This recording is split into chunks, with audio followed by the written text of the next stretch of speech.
Hey, this is a video that kind of covers all of the meetings that we've talked about, both in regard to performance as well as production. But these are some things that we mentioned throughout, but I wanted to do a separate video just to drive home 3 points.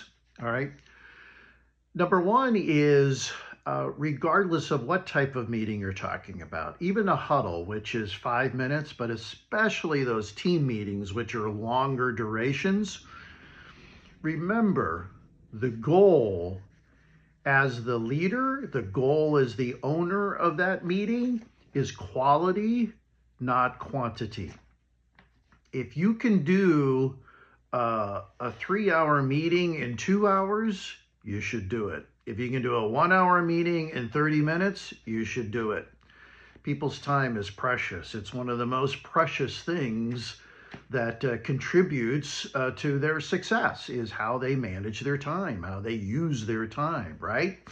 Well, that includes sitting in one of your meetings. And again, whether it's 5 minutes or 2 hours, it doesn't matter. Your goal, your objective, your challenge is to make that time the best use of their time. So really hone in on quality of time, not quantity of time. You don't impress me if you tell me, hey, we have a 2-hour meeting every month. Well, okay, maybe that's a good idea, but is a lot of it, just fluff? Is a lot of it just small talk? Is a lot of it consist of things that could very easily have been communicated by email? How much of that 2 hours was really meaty? Okay, that's what you really need to focus on. So don't think that longer is better.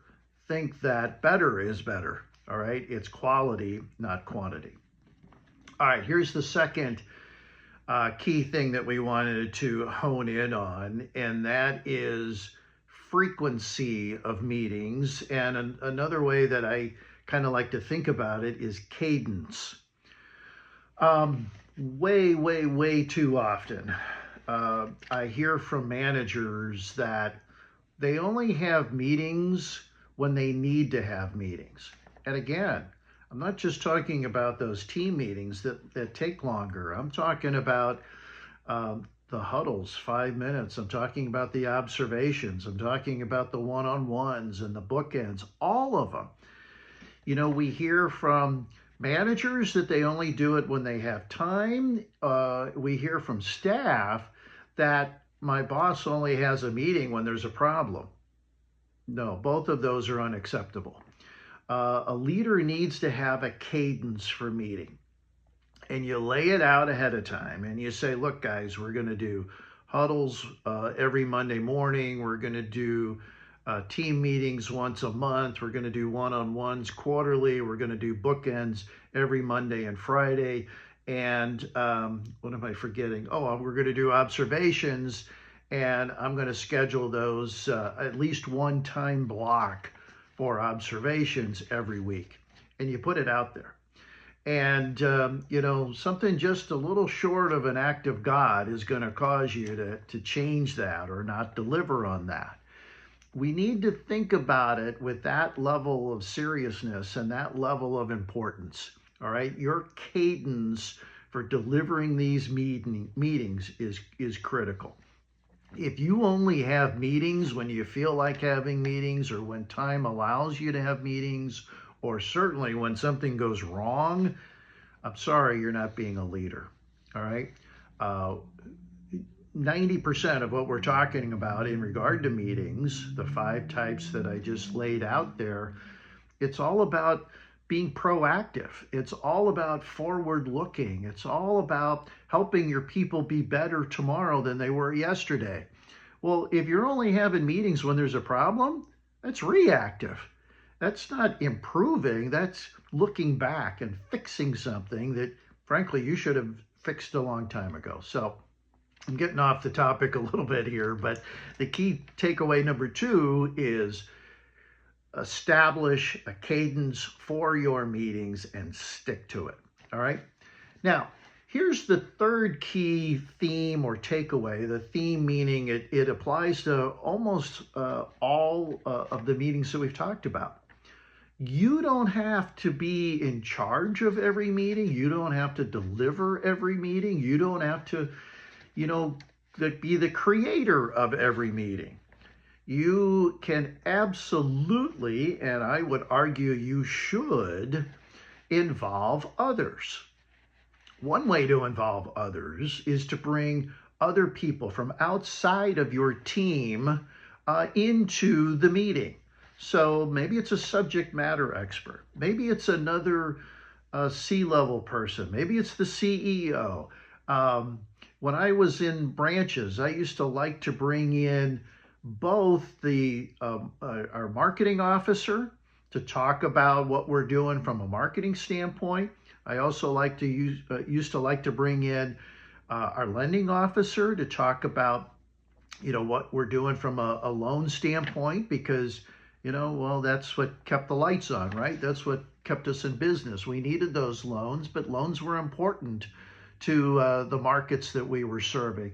But bring in others who, will lend value and credibility and an important perspective to your meetings. But you can also you can also assign it to your staff, your individual employees. Get them to run parts of the meeting, maybe the entire meeting.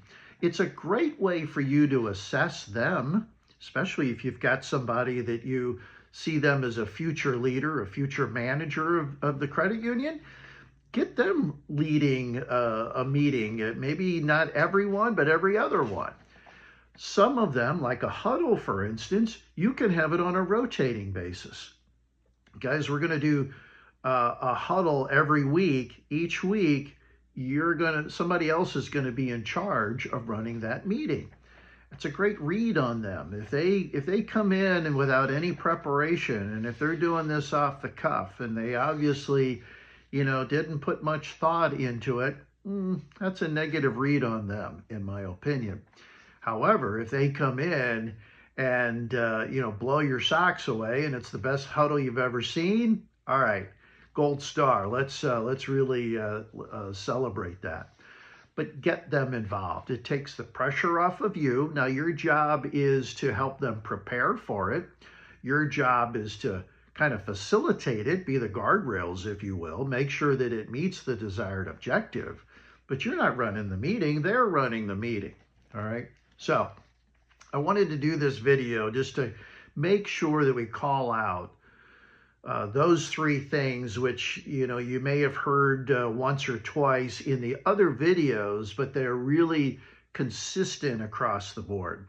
Number one, it's quality, not quantity. Number two, you've got to have frequency. You've got to have a cadence and stick to it. And then number three, get others involved. Challenge yourself to involve as many other people in leading these meetings as you possibly can.